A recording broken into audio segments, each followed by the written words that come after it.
Hello friends, कैसे हो आप सब। आशा करती हूँ कि आप सभी लोग अच्छे ही होंगे। दोस्तों, पिछले वीडियो में हम लोगों ने महाशिवरात्रि के भगवान शिव और माता पार्वती के विवाह की कथा के बारे में जाने थे। और दोस्तों, आज की वीडियो में हम लोग महाशिवरात्रि से संबंधित एक दूसरी कथा भी है जो बहुत प्रचलित है, उसका हम लोग आइए श्रवण करें, उसको भी जान लें कि वो कथा क्या है। और हम आपको ये बता ही चुके हैं पहले वीडियो में कि महाशिवरात्रि 2021 में कब है।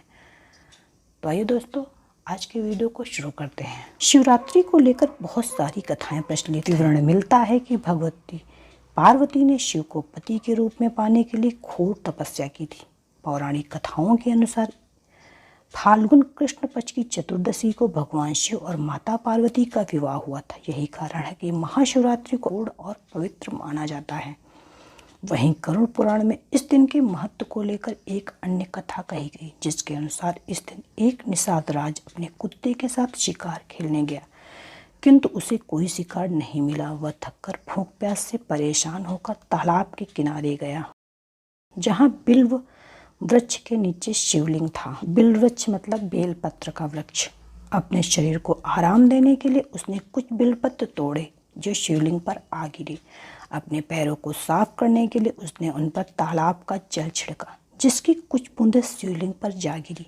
ऐसा करते समय उसका एक तीर नीचे गिरा, जिसे उठाने के लिए वह शिवलिंग के सामने नीचे को झुका। इस तरह शिवरात्रि के दिन शिव पूजन की पूरी प्रक्रिया उसने अनजाने में ही पूरी कर ली।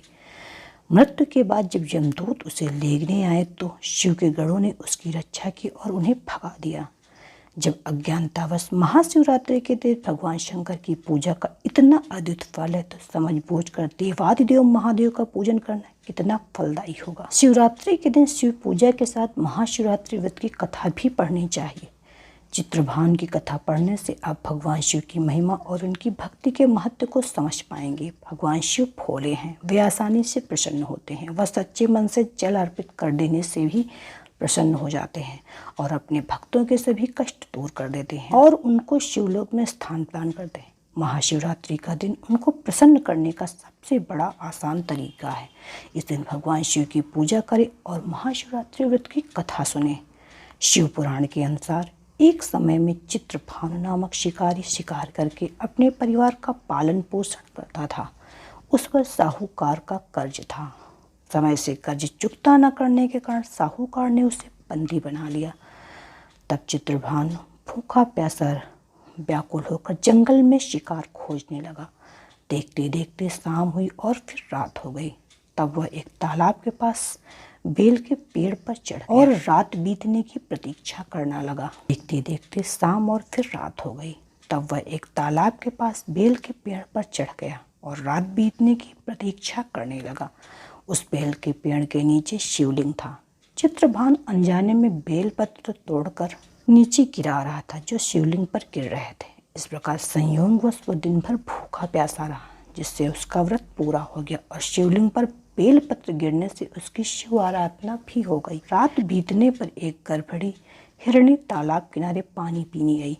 तब वह धनुष बाण से उसका शिकार करने के लिए तैयार हो। उस हिरणी ने चित्रभानु को देख लिया। उसने शिकारी से कहा वह गर्भवती है, जल्द ही प्रसव करेगी। उसने शिकारी से कहा तुम एक साथ 2 जीव की हत्या करोगे, जो ठीक नहीं है। हिरणी ने शिकारी को वचन दिया कि वह बच्चे को जन्म देकर आएगी, तब शिकार कर लेना। इस पर शिकारी ने उसे जाने दिया।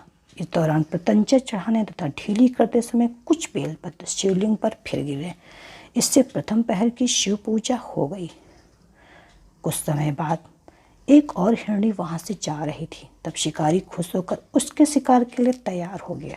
तब हिरणी ने उससे निवेदन किया कि हे शिकारी, मैं थोड़ी देर पहले ऋत से निवृत्त हुई हूँ, कामातुर विरहिणी हूँ, अपने प्रिय की खोज में भटक रही हूँ। मैं अपने पति से मिलकर शीघ्र ही तुम्हारे पास आऊंगी। तब शिकारी ने उसे जाने दिया। चित्रभानु शिकार न कर पाने से चिंतित था। रात्रि का आखिरी पहर बीत रहा। इस बार भी कुछ बेलपत्र टूटकर शिवलिंग पर जा गिरे, जिससे दूसरे पहर की भी पूजा हो गई। तभी एक दूसरी हिरणी बच्चों के साथ वहां से जा रही थी। तब चित्रभानु ने उसका शिकार करने का निर्णय कर लिया। तब हिरणी ने कहा हे शिकारी, मैं इन बच्चों को इनके पिता के हवाले करके लौट आऊंगी। इस समय मुझे मत मारो। इस पर शिकारी ने कहा वह मूर्ख नहीं है, इससे पहले अपने 2 शिकार छोड़ चुका है। उसका परिवार भूख प्यास से तड़प रहा होगा। तब हिरणी ने कहा, मेरा विश्वास करो, मैं इनके पिता के पास छोड़कर तुरंत लौटने की प्रतिज्ञा करती हूँ। ऐसा करते सुबह हो गई और अनजाने में ही शिकारी की शिवरात्रि की पूजा हो गई। उपवास और रात्रि जागरण भी हो गया। इसी बीच एक हिरण वहाँ से जा रहा था। तब शिकारी ने उसका शिकार करने का निश्चय कर लिया। चित्रभान को प्रत्यंचा चढ़ा देख उस हिरण ने निवेदन किया, यदि तुमने मेरे से पहले 3 हिरणों और उनके बच्चों का शिकार कर लिया हो तो उसे भी मार दो, ताकि उनके वियोग में दुखी ना होना पड़े। अगर उनको जीवन दान दिया तो कुछ समय के लिए उसे भी जीवन दान दे दो, उनसे मिलकर वह दोबारा यहाँ आ जाएगा। हिरण की बातें सुनकर शिकारी के मन में रात का पूरा घटनाक्रम सामने आ गया।